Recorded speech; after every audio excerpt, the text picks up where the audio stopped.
Magandang araw po mga kaibigan. Ako po si Mr. Jesse Reyes at nais ko pong i-share pong aking pananampalataya po sa inyo. Unang-una po, hindi po tayo maliligtas sa pamamagitan po ng relihiyon or pag-anib po sa isang sekta or iglesia.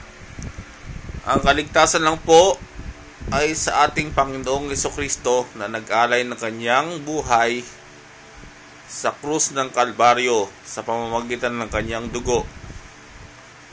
Ayon po sa John 3:16, "For God so loved the world that He gave His only Son, whoever believeth in Him shall not perish but have everlasting life."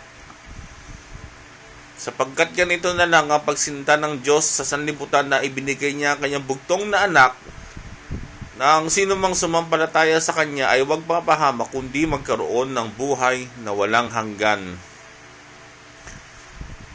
Halimbawa po, mamatay po kayo, hindi po kayo sigurado kung saan kayo pupunta, kung sa langit or sa impyerno.